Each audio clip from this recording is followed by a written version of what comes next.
Seigneur, là où tu es, tu peux te saluer ton frère, ta soeur, celle qui se trouve à côté de toi. Bénis-les au nom de Jésus. Apprenons à bénir. Bonjour, ce n'est pas une bénédiction. Il faut dire je te bénis ma soeur. Je te bénis mon frère. C'est ce que la Bible nous recommande. Alléluia. Nous allons courber sans plus tarder nos têtes dans la prière pour laisser ce temps et ce moment entre les mains de l'Éternel. Père éternel, nous te louons, nous te bénissons. Nous te rendons gloire, Seigneur, parce que c'est toi l'Éternel Dieu de gloire. Éternel, que toi seul tu sois Alpha, toi seul que tu sois Oméga, toi seul que tu sois premier et dernier. Éternel mon Dieu, je ne sais la direction que tu vas donner à ces cultes, mais je m'attends à toi. Je sais que tu vas toucher une âme, tu vas faire du bien à quelqu'un, tu vas restaurer, Seigneur, une vie. Oh Seigneur éternel, tu vas nous donner les équipements nécessaires pour affronter cette vie, pour affronter cette semaine. Oh Père, nous te louons, nous te bénissons, nous te rendons gloire et que tout l'honneur et que toute la gloire te reviennent à toi seul. Sanctifie ce lieu, sanctifie ces instants. Seigneur, que le nom de Jésus seul soit élevé. Au nom de Jésus. Amen. Amen. Merci à la chorale. Amen. Je bénis le Seigneur pour cette grâce et cette faveur qu'il me fait, pour cette responsabilité. Je dis merci au pasteur qui n'est pas là, qui aussi est dans un champ en train de faire le travail et l'œuvre du Seigneur. Amen. Est-ce que nous pouvons nous lever pour prier pour eux? Parce que c'est une charge, mais seulement il doit être soutenu par l'Église. Amen. Tu vas élever ta voix, tu vas demander, Seigneur, que ta grâce soit avec lui, là où il est en ce moment en train d'apporter la parole. Que le royaume des cieux puisse s'étendre encore, que le travail puisse être fait pour la gloire de Jésus et de Jésus seul. Élève ta voix et prie. Ô Père, nous venons, Seigneur, te recommander. C'est lui que tu as établi en ce lieu comme étant le berger, l'ange de cette maison. Ô Père, là où il se trouve, laisse que toi seul, que tu sois avec lui. Éternel, que tu l'accompagnes, Seigneur. Ô Éternel, mon Dieu, que lorsqu'il va s'élever pour annoncer la parole, que tu sois celui qui le soutient, que tu sois celui qui le donne la force, que tu sois celui, Éternel, qui l'oriente et qui dirige ses instants. Bénis-les, Seigneur éternel, mon Dieu. Oh, bénis-les, Seigneur, pour son grand cœur. Bénis-les, Seigneur éternel, pour tout ce que tu fais dans sa vie. Bénis-les, éternel, mon Dieu. Et que toi seul, tu le gardes, éternel, parce qu'il est précieux pour nous. Qu'il revienne en ce lieu en bonne santé. Père, nous te louons, nous te bénissons. Et que tout l'honneur et toute la gloire te soient rendus. Au nom de Jésus. Amen. Amen. Amen. Sans plus tarder, nous allons passer au message. Nous allons ouvrir nos Bibles dans le livre d'Ésaïe 54 et nous allons lire du premier c'est une longue lecture, jusqu'au 17e verset. Je veux vraiment que nous puissions comprendre le sens de ce thème de l'année. Amen. Ésaïe 54, verset 1er. J'ai lu au nom du Seigneur. Pousse des cris de joie, femme stérile. La version Louis II dit, rejouis-toi, stérile, toi qui n'enfantes plus, fais éclater ton allégresse et ta joie, toi qui n'as plus de douleur. car les fils de la délaissée seront plus nombreux que les fils de celle qui est mariée, dit l'Éternel. Élargis l'espace de ta tente, qu'on déploie les couvertures de ta demeure. Ne retiens pas, allonge tes cordages et affermis tes pieux, car tu te répandras à droite et à gauche. Ta postérité envahira des nations et peuplera des villes désertes. Ne crains pas, car tu seras point confondu. Ne rougis pas, car tu ne seras pas déshonoré, mais tu oublieras la honte de ta jeunesse. La borne Bruxelles, tu oublieras la honte de ta jeunesse. Et tu ne te souviendras plus de l'opprobre de ton veuvage, car ton Créateur est ton époux. Ton Créateur est ton époux. L'Éternel des armées est son nom. Et ton Rédempteur est le Saint d'Israël. Il se nomme Dieu de toute la terre. Car l'Éternel te rappelle comme une femme délaissée et au cœur attristé, comme une épouse de la jeunesse qui a été répudiée, dit ton Dieu. Quelques instants je t'avais abandonné, mais avec une grande affection je t'accueillerai. Dans un instant de colère, je t'avais un moment dérobé ma face, mais avec un amour éternel, j'aurai compassion de toi, dit ton Rédempteur l'Éternel. Il en sera pour moi comme des eaux de Noé. J'avais juré que les eaux de Noé ne se répandraient plus sur la terre. Je jure de même ne plus m'irriter contre toi et de ne plus te menacer. Quand les montagnes s'éloigneraient, quand les collines chancelleraient, mon amour ne s'éloignera point de toi, et mon alliance de paix ne chancellera point, dit l'Éternel qui a compassion de toi. Malheureuse, battue de la tempête, et que nul ne console, voici, je garnirai tes pierres d'antimoine, et je te donnerai des fondements de saphir. Je ferai tes créneaux de rubis, tes portes d'escarboucles, et toute ton enceinte de pierres précieuses. Tous tes fils seront des disciples de l'Éternel, et grande sera la prospérité de tes fils. Tu seras affermi par la justice, bannis l'inquiétude, car tu n'as rien à craindre, et la frayeur, car elle n'approchera pas de toi. Si l'on forme des complots, cela ne viendra pas de moi. Quiconque se liguera contre toi tombera sous ton pouvoir. Voici, j'ai créé l'ouvrier qui souffle le charbon au feu et qui fabrique une arme par son travail. Mais j'ai créé aussi les destructeurs pour la briser. Toute arme forgée contre toi sera sans effet. Et toute langue qui se lèvera en justice contre toi, tu la condamneras.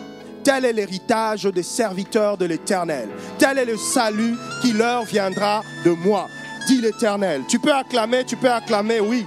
Tu peux acclamer. Alléluia. Alléluia. Alléluia. En lisant ce texte qui est adressé à Israël au départ, parce que c'est eux le peuple que Dieu avait choisi. Mais aujourd'hui, nous sommes aussi dans cette alliance au travers de Jésus-Christ. Au travers de Jésus-Christ, nous sommes héritiers de ses promesses. Amen. Ces promesses aujourd'hui sont nôtres. Nous devons prendre conscience de cela. Selon qu'il est écrit dans Éphésiens 1, 11, il est dit dans la version Louis II, en lui nous sommes aussi devenus héritiers. Oh bien-aimé, tu n'es pas n'importe qui. Tu es aussi héritier. Héritier de ses promesses, de tout ce que nous avons lu. Ne t'arrête pas seulement à élargir l'espace de ta tente. Parce que quand tu lis, il y a des choses merveilleuses. Il y a des choses que le Seigneur a réservées et il t'a données. Amen. Et tu dois entrer en possession de ces choses. Mais ici, aujourd'hui, je veux plus m'attarder au verset 2. Je voudrais développer quelque chose. Et mon thème, c'est le choix et la qualité du matériel. Au verset 2, nous avons la parole qui dit « Élargis l'espace de ta tente, qu'on déploie les couvertures de ta demeure. Ne retiens pas, allonge tes cordages et affermis tes pieux. » Amen. Nous constatons que l'Éternel nous demande de poser des actes, des actions, de passer à l'acte. Amen. Parce que celui qui doit élargir, ce n'est pas l'Éternel, c'est toi. Et l'Éternel considère que tu as en toi des éléments. Ces éléments sont au nombre de 3 quand nous lisons là. Il y a les couvertures. Amen. Il y a les cordages et il y a les pieux. Ce sont 3 éléments avec lesquels l'Éternel te demande d'élargir l'espace de ta tente. Il dit élargis l'espace de ta tente. Et il te fait comprendre que cet espace ne doit pas rester dans ses limites. Elles doivent aller plus loin. Mais ici, je veux te parler du choix. Parce que si tu fais un mauvais choix, tu pourras élargir. Mais cela ne va pas subsister. Pourquoi? Parce que les matériaux que tu as choisis, la qualité de ces matériaux en dépendent. Amen. C'est très important. Le but poursuivi, c'est de nous faire comprendre que le Seigneur ne nous demande pas d'élargir seulement pour nous vanter. Non. Il nous demande de nous élargir d'abord pour que sa gloire, la gloire de l'Éternel, puisse être manifestée aux yeux de tous. Que l'on puisse reconnaître que c'est Dieu. Là, c'est Dieu. Amen. Là, c'est Dieu. Mais toi, ce que tu as à faire, c'est de choisir. Et le choix, c'est un mot qui vient du verbe choisir. J'ai retenu 2 définitions. Premièrement, le choix, c'est adopter par préférence, sélectionner, élire. Tu dois faire une préférence. Il y a devant toi plusieurs choix. Mais c'est toi qui dois choisir. C'est toi qui dois procéder par élection, éliminer certaines choses. Pour dire ça c'est utile pour moi. Mais ça ne l'est pas. Ça c'est bien pour moi. Mais l'autre, je n'en ai pas besoin pour l'instant. Peut-être plus tard. Mais pour l'instant, ça ne va pas me servir. Et la deuxième définition, on dit, c'est déterminer à faire quelque chose. Elle a choisi de rester. C'est comme celui qui choisit le conjoint. C'est toi qui dois faire le choix. Ce n'est pas Dieu. Dieu t'amènera des personnes. Le diable aussi t'amènera des personnes. Mais c'est toi, à toi que revient la responsabilité de faire le choix. Dieu te l'a laissé. Dieu te l'a accordé. Et le mot choix, c'est l'action de choisir, le résultat. On dit il y a un bon choix ou un mauvais choix. Et le choix comporte toujours des conséquences. Toujours. Bien-aimés, ne prenons pas le choix à la légère. Parce que c'est là que ça détermine tout. Ça détermine notre après. Ça détermine la suite. Tu peux commencer à pleurer, mais si au départ, tu avais fait un mauvais choix, si au départ, tu ne t'es pas assis pour prendre la responsabilité de ton choix. Oh bien-aimé, hier nous étions en réunion et une personne a dit quelque chose qui m'a interpellé. Parce qu'on a constaté qu'il y avait des gens qui étaient venus, qui étaient engagés comme ouvriers, mais qui sont partis.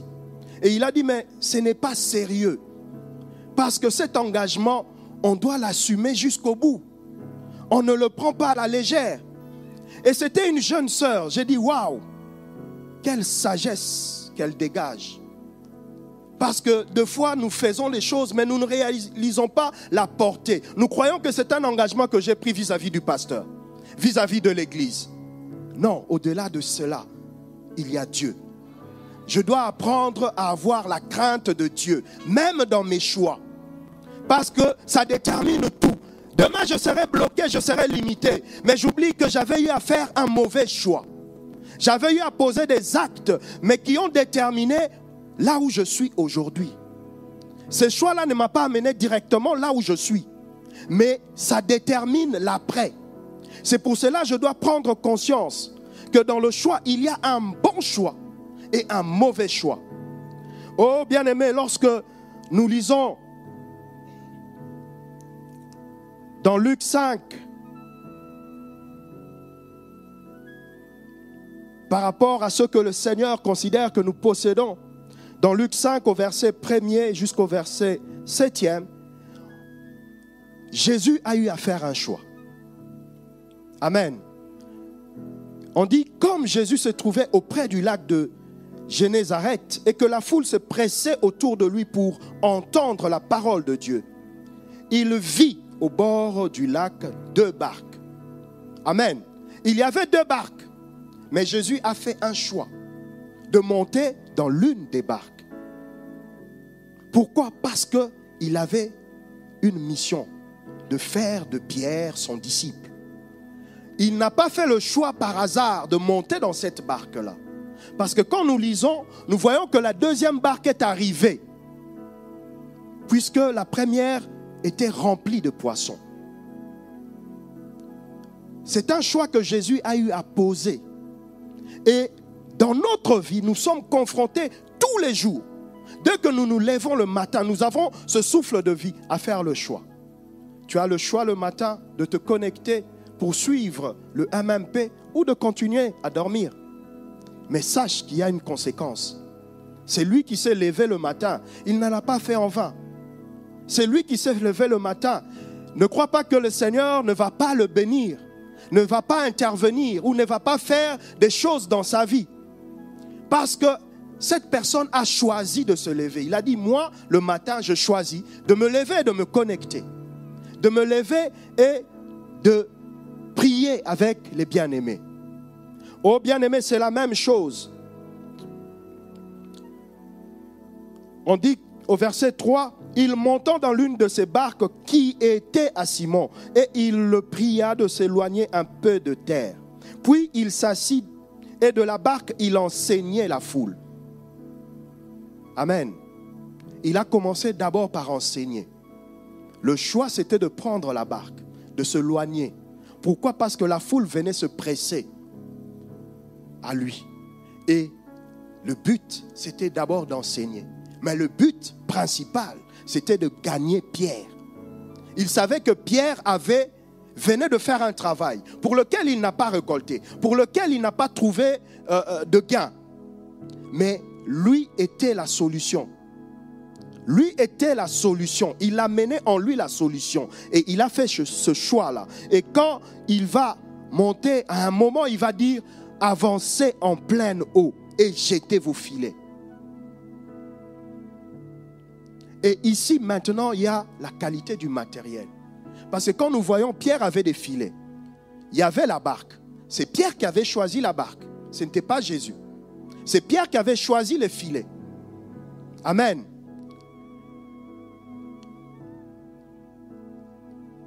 Au verset 6, pour aller un peu plus vite, l'ayant jeté, ils prirent une grande quantité de poissons et leur filet se rompait. Pourquoi? Parce que le filet qu'ils avaient n'était pas solide, ne pouvait pas contenir toute cette bénédiction. Tout est parti du choix aussi que Pierre avait fait.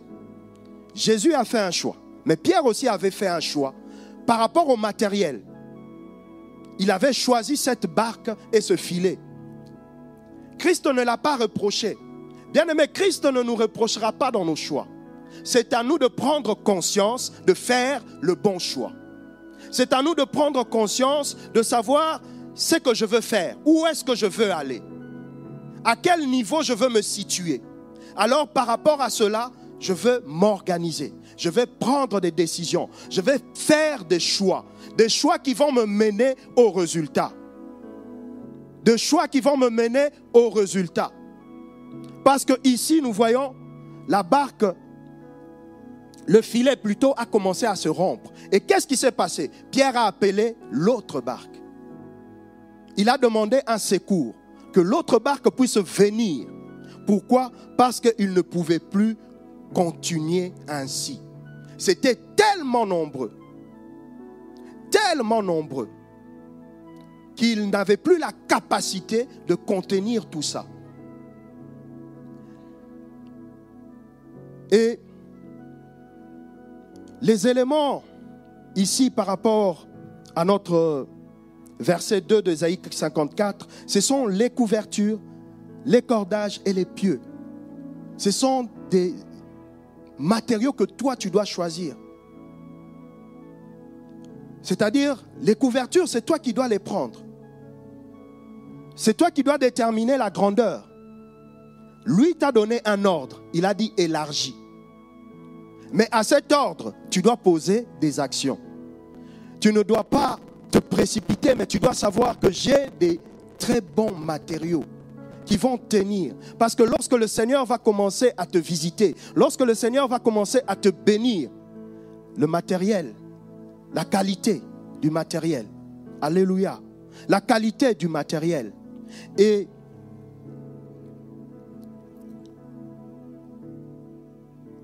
nous pouvons aussi lire dans Matthieu 7, au verset 24.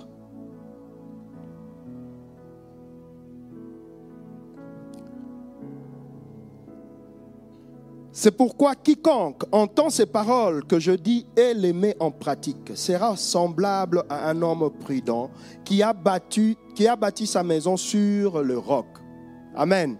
L'homme prudent a pris de bons matériels, de mettre en pratique la parole de Dieu. Amen. Et ici le Seigneur dit, cet homme-là qui a pris ce matériel qui est solide, il a bâti sur le roc. Oh bien-aimé, je ne sais pas sur quoi tu bâtis ta vie chrétienne. Je ne sais pas sur quoi repose ta vie chrétienne. Est-ce que ta vie chrétienne repose seulement sur le fait de venir le dimanche, d'être là, bien habillé, bien présenté, et c'est tout? Lorsque tu rentres dans ta semaine, tu oublies tout. Lorsque tu rentres dans ta semaine, tu commences ta vie vraiment. Parce que ce que tu viens montrer, c'est juste pour que les gens puissent voir. Bâti sur le roc. Bâti sur le roc. Au verset 25, il nous fait comprendre, il dit, la pluie est tombée, les torrents sont venus, le vent a soufflé et se sont jetés contre cette maison. Elle n'est point tombée parce qu'elle était fondée sur le roc. Je t'invite ce matin à bâtir sur le roc, à choisir des matériaux de qualité, à ne pas résister. Il dit, mais quiconque entend ces paroles, ici les paroles sont comme des matériaux qu'il faut choisir. Il dit, quiconque entend ces paroles que je dis et ne les met pas en pratique sera semblable à un homme insensé qui a bâti sa maison sur le sable. La pluie est tombée, les torrents sont venus, le vent a soufflé et ont battu cette maison. Elle est tombée et sa ruine a été grande. Des fois, nous nous posons des questions pour dire pourquoi ma vie, pourquoi je traverse telle situation, mais nous oublions sur quels matériaux est-ce que j'ai bâti ma vie. Quels sont les éléments que j'ai pris? Est-ce que ce sont des éléments de qualité ou pas? Sur quel élément je m'appuie? Les situations peuvent venir. Du reste, le Seigneur n'interdit pas. Il dit, ils viendront, mais ils ne te vaincront point. On l'a lu ici, c'est pour cela que je voulais qu'on puisse lire. Il a dit quoi? Si les projets sont fondés, ça ne viendra pas de moi. Ça veut dire qu'il y aura quand même de mauvais projets qui contre toi. Mais ils doivent trouver la résistance. Amen. Ils doivent trouver un fondement solide. Ils doivent trouver une base qui résiste, qui ne se laisse pas emporter. Mais ça, c'est ta responsabilité. Ce n'est pas Dieu. Jésus n'avait pas reproché à Pierre que son filet n'était pas solide, non. Il n'avait pas reproché à Pierre de dire, oui, maintenant c'est ta barque qui... Moi j'ai donné les poissons, mais ta barque n'arrive pas à les contenir, non. Parce que ce n'était pas de sa responsabilité. La responsabilité de Dieu, c'était de faire le miracle. Alléluia. Ça, c'était sa responsabilité. Mais ta responsabilité à toi, c'était d'avoir des matériaux de qualité. D'avoir des matériaux solides. Oh bien-aimés, je nous invite ce matin, je nous invite à prendre conscience que c'est à nous que reviennent cela. Ici, l'Église, chaque fois qu'il a l'occasion, nous demande de venir en présentiel pour suivre les enseignements. Ce n'est pas pour rien. les études bibliques, pour participer à la prière. Tout à l'heure encore dans les annonces, on l'a fait. Mais combien dans la semaine vont tenir, vont choisir de venir? Combien dans la semaine vont dire oui, je me fais violence? Bien-aimé, aujourd'hui, j'ai été programmé par le pasteur pour annoncer la parole lorsqu'il m'a dit, dans mon planning, je devais travailler. Je lui ai dit, je dois travailler aujourd'hui. Je suis déjà programmé. Mais je n'ai pas défilé. Je suis entré en prière. J'ai prié le Seigneur. J'ai invoqué Dieu. Je suis allé et j'ai dit, Seigneur, qu'est-ce que je peux faire? Que je puisse dire, je suis malade, ça ne sera pas correct parce que je ne le suis pas. J'ai dit, trouve-moi quelqu'un avec qui je vais changer. Et j'ai prié le Seigneur. Et quand on est arrivé au travail, il y a un collègue, je lui ai dit, est-ce que ça ne te dérangerait pas de me remplacer ce week-end? Parce que j'ai quelque chose à faire. Et moi, je prendrai n'importe quel de tes week-ends. Il a dit, pas de problème. J'ai dit, gloire à Dieu. Il y a déjà une porte. Et dans notre travail, le système, c'est qu'il faut faire le mail au planning pour justement qu'il puisse adapter. Je lui ai dit, ok, il n'y a pas de souci, je fais le mail, j'envoie au planning. Et le planning me répond tout de suite dans la même journée. Oui, nous avons bien reçu ta demande. Mais le problème, le jour que toi, tu demandes de changer avec lui, ce n'est pas possible. Parce que ça n'a pas encore été programmé. Et je réponds tout de suite, j'ai dit oui, il n'y a pas de souci. On a encore le temps, j'ai encore 2 semaines. Lorsque ça sera programmé, faites-moi savoir. Ils ont dit oui, il n'y a pas de souci. Les jours avancent, je vois que le planning ne bouge pas. Le jour avance, je vois que le planning ne bouge pas. J'ai failli dire au pasteur, non, décommande-moi. J'ai dit non, c'est le service du Seigneur. Je dois répondre à son appel. Et j'ai commencé à prier, j'ai invoqué Dieu. J'ai dit, Seigneur, interviens dans cette situation. Moi, je suis limité. Parce qu'entre-temps, j'ai fait plusieurs autres propositions. Pour dire, voilà, vous ne pouvez pas déplacer pour me donner même ce jour-là seulement, au lieu que ça soit tous les week-ends. Il n'y avait pas de réponse. Je suis allé même sur place. Je rencontrais le responsable. Il m'a dit, oui, ton dossier, t'inquiète. On attend juste quand est-ce que ça sera OK, on va le faire. Et là, on est entré dans la semaine où je dois prester ce week-end-là. Mais je n'avais pas de réponse. J'ai dit non, je dois maintenant invoquer celui qui est au-dessus de tout. Je dois invoquer l'Éternel. J'ai commencé à prier, j'ai invoqué l'Éternel. J'ai dit, Seigneur, je ne sais pas ce que tu veux, mais ce dimanche, c'est toi seul qui es au contrôle. Agis et interviens. Bien-aimé, avant qu'on arrive, c'était le mercredi et j'ai vu les choses bouger, où les changements ont été opérés. Mais si je n'avais pas fait ce choix, j'aurais dit non Seigneur, je fais le choix de ne pas me présenter. Je fais le choix de m'abstenir. Mais Dieu allait dire, oui, je te donnais l'opportunité ou l'occasion, je te fais grâce, mais tu n'as pas su saisir cette grâce. Les situations de la vie, elles peuvent être là, mais ça dépend. J'ai dit ici dans la définition, la détermination. Le choix détermine. Celui qui fait un choix, il est déterminé par rapport à ce choix-là qu'il fait. Et j'ai vu la main de l'Éternel intervenir. J'ai vu la main de l'Éternel agir. Parce que c'est ma responsabilité. Ce n'est pas la responsabilité de Dieu. Dieu a fait quelque chose. Mais en retour, il attendait que moi aussi, je prenne mes responsabilités. Que je me lève pour poser des actes. Que je me lève pour agir. Bien-aimé, tous les jours, demain commencera encore avec ses problèmes, ses situations. Dieu le sait. Mais c'est comment est-ce que toi tu réagis face à cela? Qu'est-ce que tu prends comme résolution?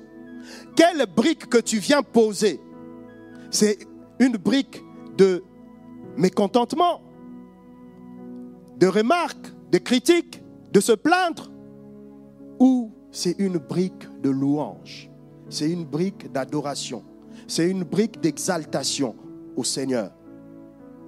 Tout cela détermine. Tout cela détermine.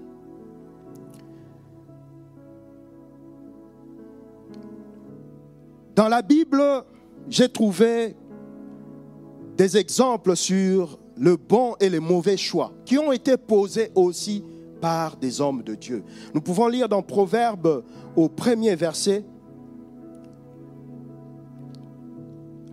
Proverbes chapitre 1, verset 29. Proverbes chapitre 1, verset 29. L'Éternel dit, parce qu'ils ont haï la science et qu'ils n'ont pas choisi la crainte de l'Éternel. Parce qu'ils n'ont point aimé mes conseils et qu'ils ont dégaigné toutes mes réprimandes. Ils se nourriront du fruit de leur voix et ils se rassasieront de leurs propres conseils. Amen. Et dans Matthieu 27, 21, le gouverneur, prenant la parole, leur dit, lequel de deux voulez-vous que je vous relâche? Ils répondirent, Barabbas. Amen. Ils ont fait le choix, mais c'était des mauvais choix. L'Éternel n'était pas avec eux. L'Éternel n'était pas derrière eux. Et par rapport au bon choix, il y a Josué, Ruth et le psalamiste David. Nous pouvons lire dans Josué 24 au verset 15. Josué 24 au verset 15, il dit, « Et si vous ne trouvez pas bon de servir l'Éternel, choisissez aujourd'hui qui vous voulez servir, ou les dieux que servaient vos pères au-delà du fleuve, ou les dieux des Amoréens dans les pays desquels vous habitez. Moi et ma maison, nous servirons l'Éternel. » Amen. Dans Ruth, chapitre 1, verset 16, Ruth répondit, ne me presse pas de te laisser, de retourner loin de toi. Où tu iras, j'irai. Où tu demeureras, je demeurerai. Ton peuple sera mon peuple et ton Dieu sera mon Dieu. Et pour terminer, le psalamiste dans Psaume 119, verset 30, Psaume 119, verset 30, il dit, « Je choisis la voie de la vérité. Je place tes lois sous mes yeux. » Amen. Nous voyons ici les bons et les mauvais choix. Et il y a des conséquences par rapport à cela. Il y a des conséquences par rapport aux choix que nous posons. Avant d'aller plus loin, je voudrais que tu prennes conscience d'une chose, que lorsque Dieu te demande d'élargir l'espace de ta tente, c'est premièrement pour que sa gloire puisse se manifester dans ta vie. Tu dois être focus sur le royaume des cieux et pas sur les choses de la terre. Amen. Dans Matthieu 6, 33 à 34, il dit, « Cherchez premièrement le royaume et la justice de Dieu. Et toutes ces choses vous seront données par-dessus. Ne vous inquiétez donc pas du lendemain, car le lendemain aura soin de lui-même. À chaque jour suffit sa peine. » Amen. Nous ne devons donc pas oublier que notre objectif, c'est le ciel. Cependant, en étant sur terre, il nous assure de tout. Il t'assure de tout, ne t'inquiète pas. Ne crois pas que Dieu est un Dieu irresponsable. Mais il veut que tu puisses choisir d'abord le royaume. Que ton choix, tes regards se focalisent sur le royaume. Non pas sur tout ce qu'il y a. Parce que tout ce qu'il y a, il te le donne. Il sait que tu en as besoin. Il sait que c'est indispensable pour ta vie. Mais il ne veut pas que tu puisses placer cela en premier. Que lui puisse avoir la première place. Nous allons aborder le deuxième point. Le premier point, c'était sur le choix. Le deuxième point, c'est la qualité du matériel. La qualité du matériel, nous avons parlé en introduction de 3 choses ou 3 éléments pour lesquels nous devons faire le bon choix de qualité. Il y a les couvertures, il y a le cordage et il y a les pieux. Mais ici, c'est mis en pluriel, mais moi je vais le prendre en singulier. Pourquoi? Parce qu'il y a une base. Tu peux avoir plusieurs couvertures, Mais il faut savoir, il y a d'abord la couverture, celle qui doit constituer. Et comme matériel, la couverture, ici, il s'agit du sang de Jésus. Le sang de Jésus doit être notre couverture principale. Le matériel que je dois avoir partout.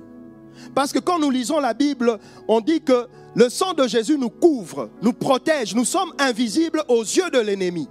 Quand nous sommes couverts de son sang, quand nous sommes remplis de son sang, pour élargir l'espace de notre demeure qui doit être déployé, nous avons besoin d'un élément visible que l'ennemi voit. Et c'est le sang de Jésus. Parce que si tu n'es pas couvert dans le sang de Jésus, l'ennemi va jouer de toi.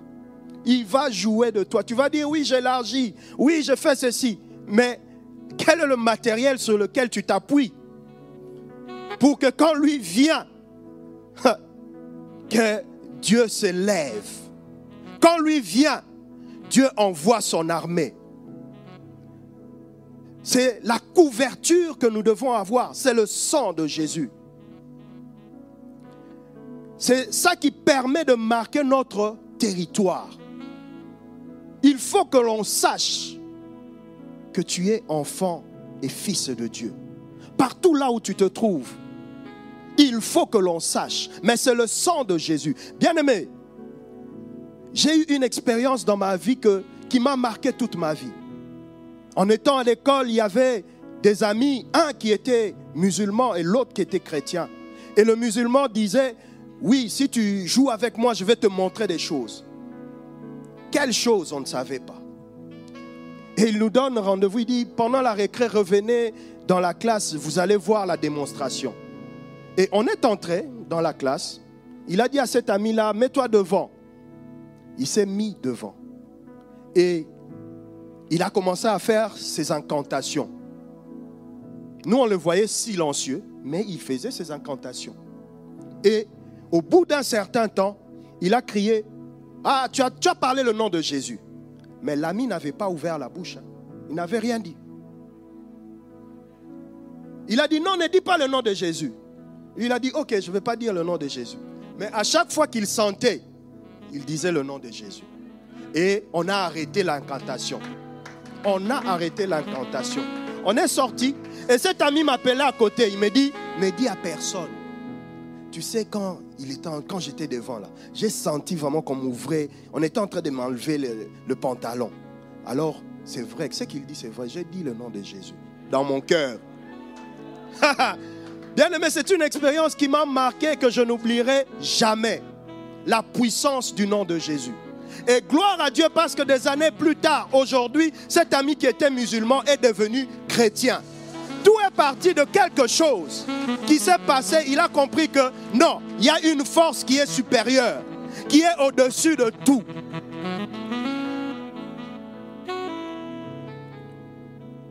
Et dans le livre de Éphésiens 1 à 20 à 21, il dit, il a déployé en Christ, en les ressuscitant de mort et en le faisant asseoir à sa droite dans le lieu céleste. Quand il dit, il a ressuscité, il a déployé en Christ, c'est le sang de Jésus qui a été déployé. Amen. Pour que la gloire de Dieu parvienne partout, entre même sous la terre. Parce qu'il est descendu et il a ramené tout ce qui appartenait au royaume. Il dit au-dessus de toute domination, de toute autorité, de toute puissance, de toute dignité et de tout nom qui se peut nommer non seulement dans le siècle présent, mais encore dans le siècle à venir. Donc ta couverture doit être en Christ au travers le sang de Jésus.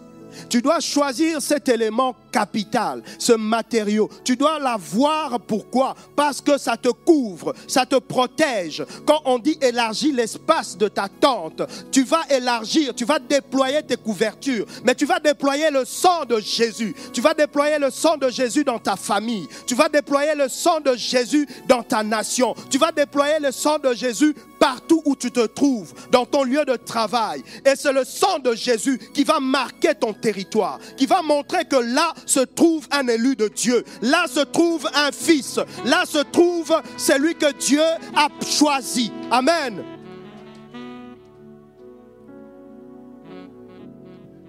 Le temps est en train de filer. Nous allons passer au deuxième élément qui est le cordage. Le cordage comme matériel. Nous pouvons lire dans Ecclésiaste, chapitre 4, verset 12. Certes, on l'emploie souvent pour le mariage, mais on dit ceci, que la corde, je prends la partie B, la corde à 3 fils ne se rompt pas facilement. Amen. Le cordage ici, il s'agit de la personne maintenant de Christ et du Saint-Esprit. Lorsque tu les as avec toi, oh bien-aimé, on dit, elles ne se rompent pas facilement. Tu ne pourras pas rompre cela. Parce qu'avant de déployer, comme on nous a si bien enseigné par le pasteur, tu dois avoir élargi et posé. Ça veut dire voir l'étendue et mettre les cordages. Amen. Christ et le Saint-Esprit. Quand nous lisons la parole de Dieu, Christ demande à ses disciples d'attendre. D'attendre qui? Le Saint-Esprit. Pourquoi? Parce qu'il sait que dans ce monde où je veux vous laisser, sans le Saint-Esprit, vous ne pourriez rien. Alors que les disciples, ils faisaient des miracles. Ils accomplissaient des choses. Mais comme lui-même ne sera pas avec eux, ne sera plus avec eux, il a dit, attendez, qui? Le Saint-Esprit. Oh bien-aimé, dans ce temps, nous avons le Saint-Esprit. Tu as le Saint-Esprit. Arrête d'avoir peur, arrête d'être craintif. Invoque-le. Utilise ce matériel qu'il t'a donné, le Saint-Esprit. Parce que la présence du Saint-Esprit chasse toute autre présence. La présence du Saint-Esprit prend autorité, prend le règne et il le fait descendre, il les fait asseoir.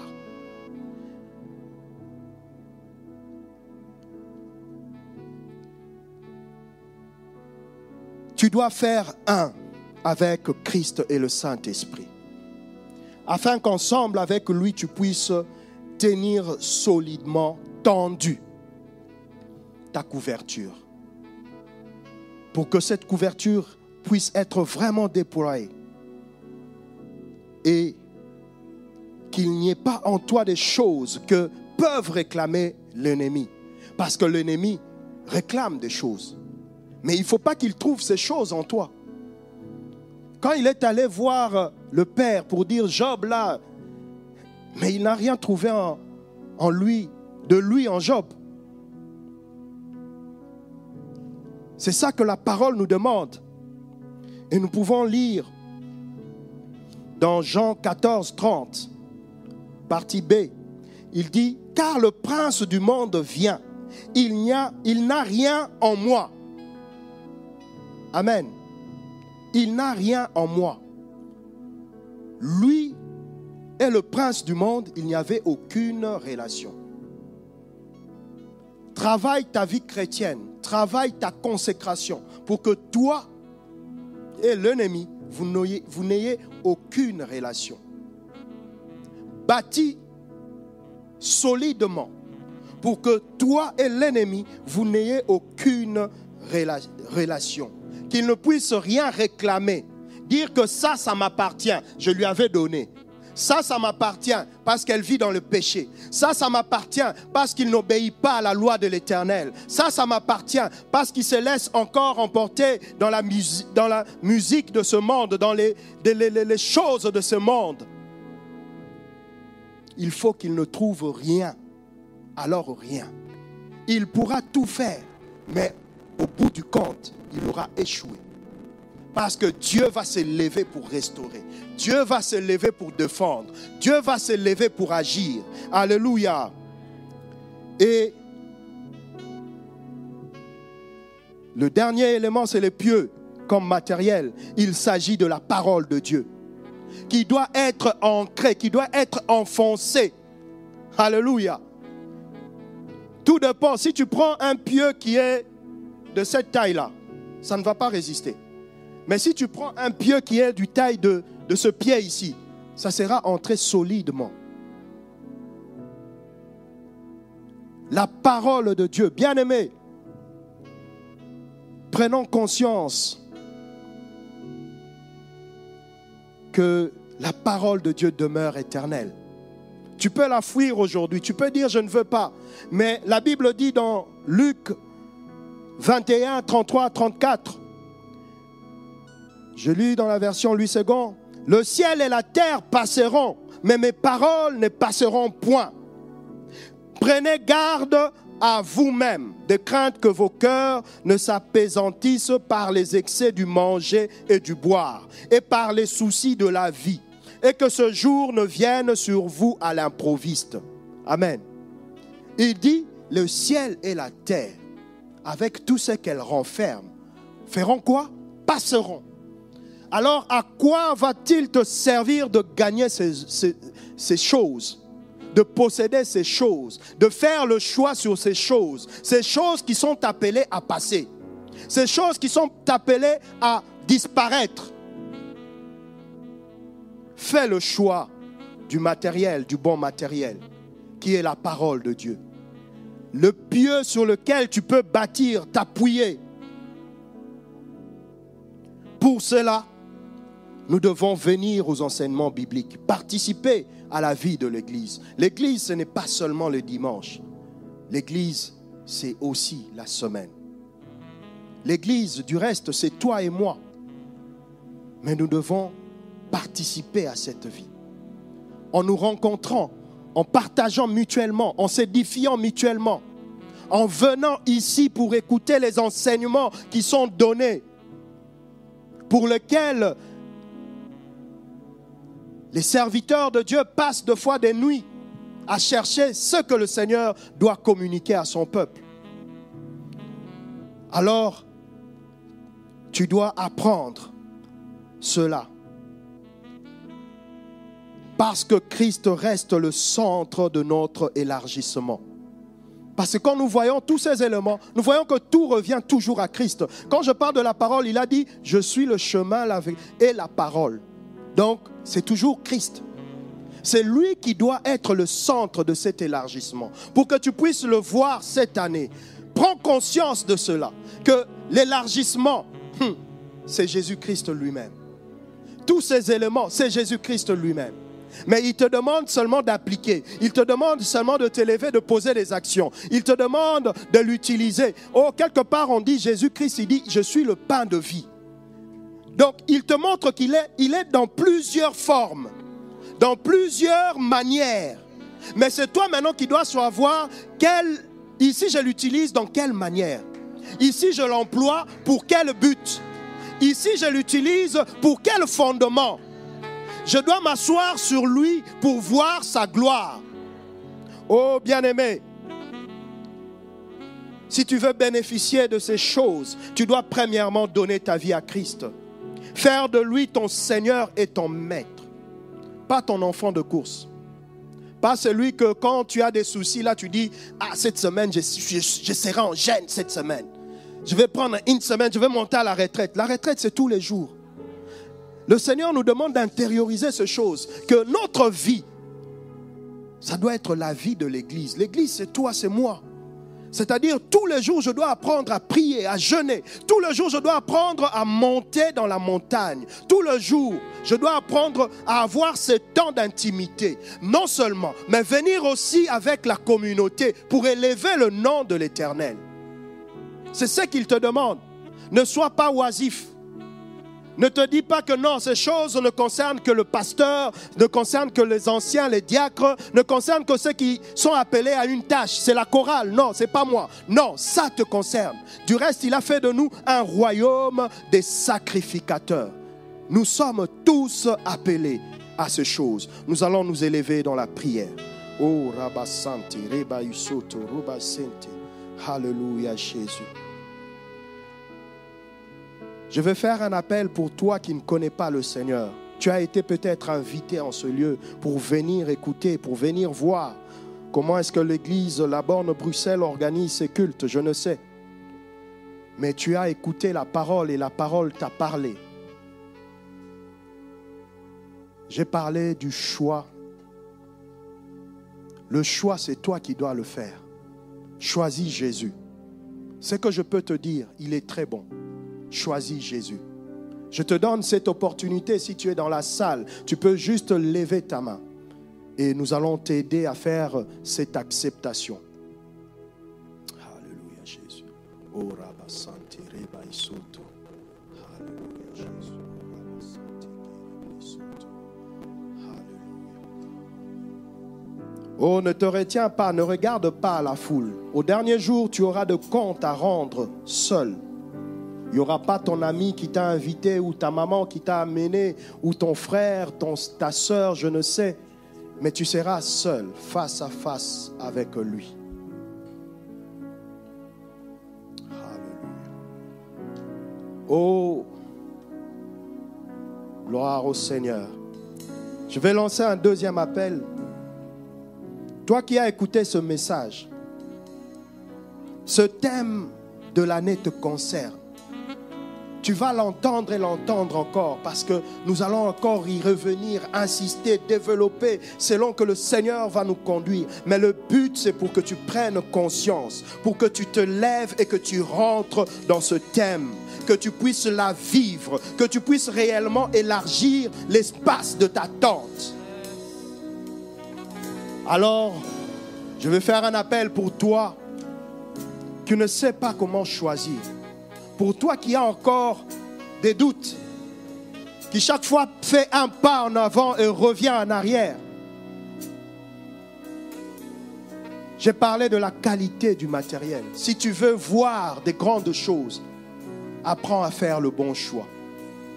Apprends à faire le bon choix. Oh, je voudrais prier avec toi et pour toi. Tu peux juste lever ta main là où tu te trouves. Toi qui étais affermi, qui étais fervent dans les choses de Dieu, mais tu t'es refroidi. Tu as été déçu par quelque chose. Une situation que tu n'as pas appréciée dans le corps de Christ. Tu as dit, moi c'est fini. N'oublie pas, le ciel et la terre passeront, mais la parole de l'Éternel demeurera. Et tu seras jugé face à cette parole. Lève ta main là où tu te trouves. Je vais prier pour toi et avec toi. Oh, merci Seigneur. Merci Jésus. Alléluia. Alléluia. Père éternel, je viens invoquer ton nom. À ton nom, Seigneur, tu donnes gloire. Je viens recommander tous ces bien-aimés qui ont levé leurs mains entre tes saintes mains. Père, toi tu connais le problème. Tu connais, Seigneur, ce qui a fait qu'ils puissent se décourager, ce qui a fait qu'ils puissent rétrograder, ce qui a fait, Seigneur, qu'ils puissent faire le mauvais choix. Peut-être c'était par rapport à une influence, des mauvaises compagnies, par rapport à une situation, je ne sais. Mais Seigneur, aujourd'hui, ils viennent devant toi. Ils veulent être restaurés. Ils veulent, Seigneur, être renouvelés. Oh, je viens prier pour eux, Seigneur. Que ta main puissante les visite. Que toi, l'Éternel Dieu de gloire, que tu te manifestes. Seigneur, que tu restaures, Éternel mon Dieu, afin qu'ils reviennent, Éternel mon Dieu, au bon sentiment. De savoir que tout doit être centré sur Jésus. Oh, qu'ils ne se relâchent pas, qu'ils ne retiennent pas, mais qu'ils allongent les cordages, qu'ils s'élargissent l'espace de leur tente. Père, que toi seul, le Dieu vivant, le Dieu tout-puissant, que tu restaures, que tu amènes la paix. Oh Seigneur, que tu leur remplis de détermination dans leur futur choix. Au nom de Jésus. Au nom de Jésus. Oh toi l'Éternel Dieu de gloire, que tu les visites, Seigneur. Oh, que tu changes leur perception de choses, que tu changes leur manière de voir les choses, que ta gloire, Seigneur, soit sur eux. Oh Éternel, mon Dieu, tout ce que tu as dit, oh Éternel, dans ta parole puisse s'accomplir dans leur vie. Que toi, le Seigneur de Seigneurs, toi le Dieu vivant, toi le Dieu tout-puissant, que tu les accompagnes, que tu les guides. Oh Seigneur, merci Seigneur. Merci parce que toi tu le reprends. Tu as dit dans ta parole tantôt, Seigneur, un instant tu les avais abandonnés, mais tout de suite tu le reprends dans ton amour. Tu le reprends avec fidélité. Oh Rabbi Santé, Père, sois loué, sois glorifié, sois béni Seigneur. Merci Jésus, merci Jésus. Gloire à toi éternel mon Dieu. C'est toi le Dieu vivant, le Dieu tout-puissant. Alléluia Jésus. Alléluia Jésus.